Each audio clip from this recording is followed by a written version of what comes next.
শুরু করছে রূপা গল্পের পার্ট 5। আমি আমার ননদিনীকে মাথায় হাত ছুঁয়ে বললাম, সত্যি করে বলো তো, এই বাড়িতে কি এমন রহস্য আছে? এই বাড়িতে আসার পর থেকে কিছু না কিছু হয়েই যাচ্ছে আমার সাথে। আমার ননদিনীর চোখে মুখে ভয়। আমি তখন বললাম, ভয় পেও না, আমি জানতে চাই কি হচ্ছে এইসব, কি আছে এমন যার জন্য সবাই ভয় পায়। আমার ননদিনী বলল, একটা সময় আপনার জায়গায় আমি ছিলাম, কিন্তু এখন আমি মুক্ত, আর আমার জায়গায় আপনি। আপনার জায়গায় যদি অন্য কেউ আসে তাহলে আপনিও মুক্ত হবেন। কি বলছো এসব? আমি তো কিছুই বুঝতে পারছি না। সবকিছু খুলে বলো আমাকে। বলবো, কিন্তু এখন না, সময় করে সবকিছু খুলে বলবো। আমার শাশুড়ি মা এলেন। বৌমা, তোমার জ্ঞান ফিরেছে? কোথায় ছিলে এই 2 দিন তুমি? আমি তখন বললাম, একটা অন্ধকার ঘরে ছিলাম, কোনো আলো ছিল না সেখানে। সে ঘরে আপনার ছেলে আফজাল আর আমি ছিলাম। আপনার ছেলে আমাকে কি সব কথা বলছিল, আমাকে নাকি খুব ভালো লেগেছে, আমাকে নিয়ে যাবে, আর অনেক ভয়ঙ্করভাবে হাসছিল। এরপর আমি অজ্ঞান হয়ে যাই।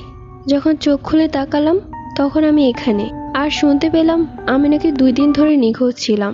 আমার শাশুড়ি মা তখন বলল, চিন্তা করো না, সব ঠিক হয়ে যাবে, কালকেই কবিরাজ আসবে, সব ঠিক হয়ে যাবে।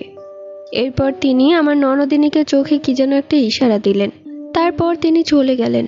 তিনি চলে যাওয়ার পর আমি আমার ননদিনীকে বললাম, দরজা আটকে দাও। আমার ননদিনী দরজা আটকে দিল। এরপর আমি আমার ননদিনীকে কাছে বসিয়ে জিজ্ঞেস করলাম, এইবার বলো কি হয়েছে? তুমি না বলা পর্যন্ত আমি শান্তিতে ঘুমাতে পারবো না। এইবার আমার ননদিনী বলতে শুরু করলেন। আমার দাদা নৌকা চালাতেন। তিনি অনেক রাত করেই বাড়ি ফিরতেন, আবার মাঝে মাঝে বাড়ি ফিরতেনও না, একবারে সকালে ফিরতেন। এমনই একদিন তিনি রাতের বেলা বাড়ি ফিরছিলেন। অনেক দেরি হয়ে যাওয়ার কারণে তিনি সোজা রাস্তাটাকে বেছে নিলেন, মানে ক্ষেতের মাঝখান দিয়ে যেতে হবে, তাহলে সে তাড়াতাড়ি বাড়ি পৌঁছাতে পারবে। আমার দাদা যখন ধান ক্ষেতের মাঝখান দিয়ে হাঁটছিলেন তখন তার মনে হতে লাগলো কেউ যেন তার পেছন পেছন আসছে। আমার দাদা ছিলেন অনেক সাহসী। তিনি তখন পেছনে ঘুরে না তাকিয়ে বললেন, আমার পেছনে যেই আছিস না কেন, সাহস থাকলে আমার সামনে আয়।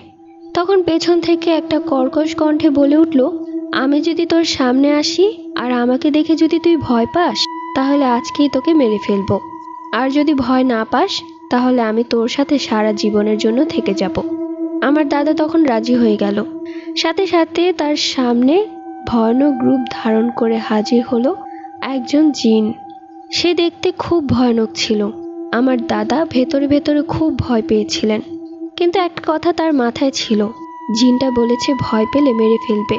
তাই দাদাও বলে, তুই কি এমন যে তোকে দেখে আমি ভয় পাবো? তোকে দেখে তো মোটেও ভয় করছে না। পরবর্তী গল্প।